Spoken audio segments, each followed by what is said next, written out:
नमस्कार श्रोते हो, रेडिओ जयंतच्या आनंदी कट्ट्यावर मी अनुराधा आपण सर्वांचं मनपूर्वक स्वागत करते. श्रोते हो, सध्या वर्ल्ड कप फुटबॉलच्या मॅचेस सुरू आहेत. यामध्ये केप वर्डेचा गोलरक्षक वोझिन्हा याच्याबद्दल आजच्या आनंदी कट्ट्यावरून तुमच्याशी बोलणं. वोझिन्हानं स्पेन विरुद्धच्या विश्वचषक सामन्यामध्ये अप्रतिम बचाव करत आपल्या संघाला ऐतिहासिक बरोबरी मिळवून दिली. खूप मोठं यश मिळवलं त्यानं यात.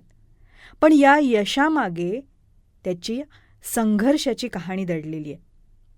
विश्वचषकासारख्या मोठ्या मंचावर आपल्या मुलाचा सामना प्रत्यक्ष पाहण्याचं प्रत्येक आईचं स्वप्न असतं.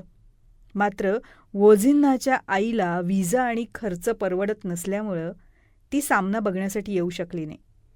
तिने आपल्या मुलाचा ऐतिहासिक क्षण टीव्हीवरनंच बघितला. या सामन्यानंतर वोझिन्हा भावूक झाला आणि त्यानं हा क्षण आपल्या दिवंगत आजी आजोबांना समर्पित केला. लहानपणी ज्यांनी त्याला वाढवलं, घडवलं, त्यांची आठवण त्याच्या डोळ्यात दाटून आली. यामध्ये वोझिन्हाचं वय किती आहे हे लक्षात घेण्यासारखं आहे.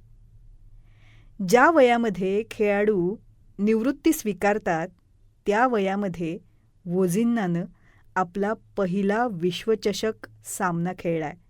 त्याचं वय वर्ष आहे 40 आणि या 40व्या वर्षीही त्यानं जगाला दाखवून दिलं की स्वप्नांना वय नसतं आणि यशासाठी श्रीमंतीची नाही तर जिद्दीची गरज असते. त्याची आई समोर नव्हती पण तिचे आशीर्वाद होते. आजी आजोबा बरोबर नव्हते पण त्यांचे संस्कार होते.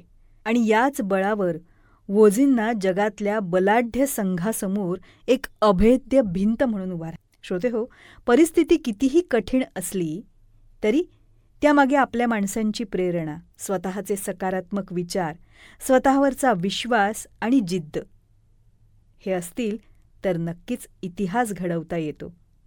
आणि अशा पद्धतीनं इतिहास घडवणाऱ्या व्यक्ती खरोखरच येणाऱ्या पिढीची प्रेरणा बनतात. वोझिन्हा हे त्यापैकीच एक उदाहरण.